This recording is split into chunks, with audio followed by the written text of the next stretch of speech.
Right, and right on the home page near the top, there's a link you can go to get information about that those weekly meditations and Samyama sessions.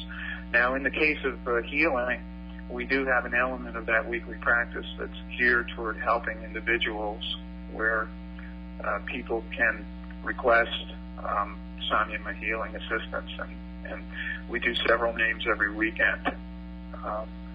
And people have reported some pretty good results. That's great. Now, Yogani, you've written about the transformation of karmic influences. Can this practice help to loosen the grip of karma on our lives? That's an interesting one. Karma will always be there, but when stillness is present, and particularly when stillness is moving out through, Samyama and also some other practices we'll be discussing in a future interview, the effects of karma are changed. And it's hard to explain this because it's part of that mystery, part of that miracle that happens when stillness is moving. But karma will always be there. It's for those who are not familiar with the definition of karma, it means action and the effects of action. And the effects of action are stored everywhere, and in particular in our nervous system. So people have certain tendencies that are sort of baked in there from past influences. And cultivating stillness loosens that all up. It doesn't necessarily get rid of the influence of karma, but it brings it back more to a seed form, and then it comes out much the way any sutra will in Samyama, out of stillness as a positive outcome. Mm-hmm. So the transformation of karma that I talk about isn't the elimination of karma. It's actually transforming it because it's manifesting from deeper within us, from that level of stillness. Mm. And this is also related to how we might deal with negative thoughts or negative events. And that was my next question, because you've also said that with this practice, we're consciously dissolving unproductive thinking patterns. Yeah, and this one is especially interesting because, you pick up the newspaper and what do you read? Mm-hmm. Bad news, right? Yes. It's all about bad news, and how can you transform that? And when you think about a war or a pestilence or a plague or some terrible disaster that's happened, we can't change that event that's happening, at least not right now. And certainly all credit goes to people who are physically active and trying to, help the poor and end the wars and all that, and we have to do those things. But on another level entirely, there is the ability we have to just pick up the thing, whatever it is. If it's a war or if it's a plague somewhere, we just pick it up and release it in stillness. We can actually help dissolve obstructions to our own enlightenment and the enlightenment of the world simply by recognizing, acknowledging those things and releasing them in stillness. Mm-hmm. So I make the distinction between what we do in core Samyama and also to some degree in cosmic Samyama, is we're really cultivating qualities of stillness.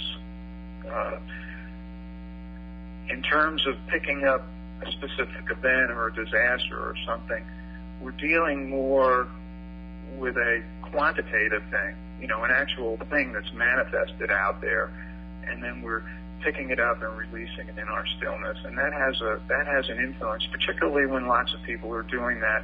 And it doesn't have to be a coordinated program necessarily, but if there were 10 million people around the globe reading the headlines and just releasing those headlines into stillness, it would have a huge effect. Wow. A huge effect. Mm.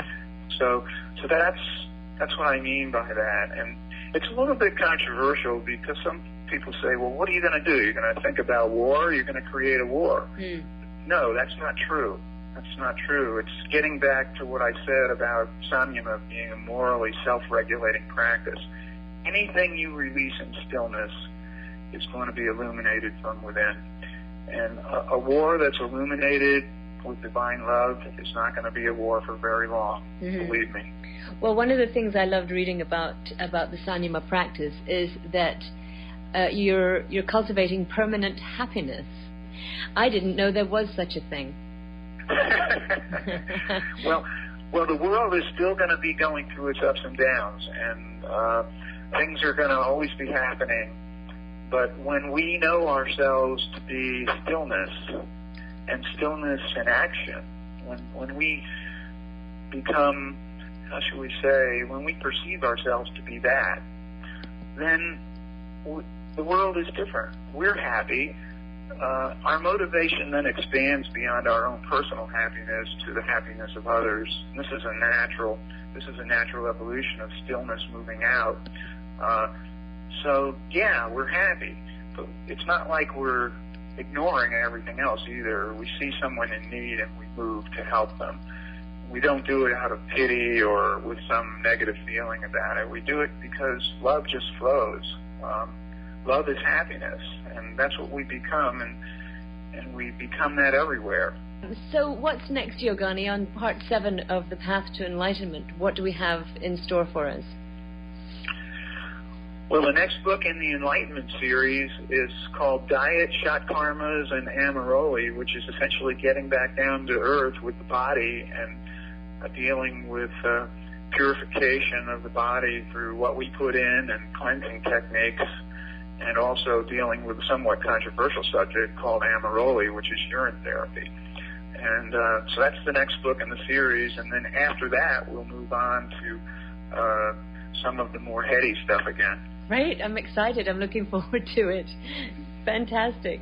Well, Yogani, thank you again for this incredible interview and more information and enlightenment for us.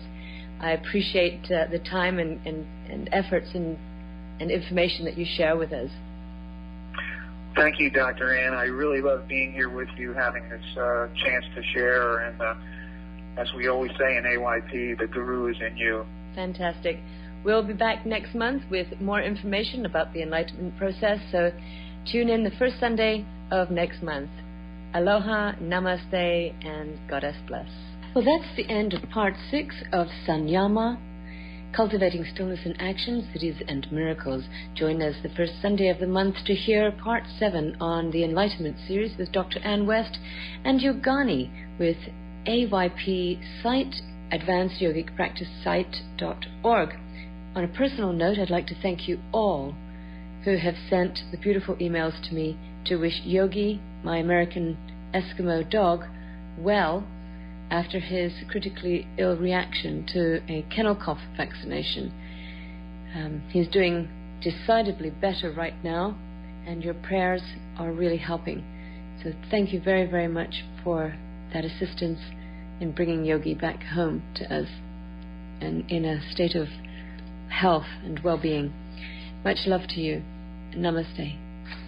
To contact me, Dr. Ann West, while I'm traveling in Europe, please email me at drannwest@aol.com.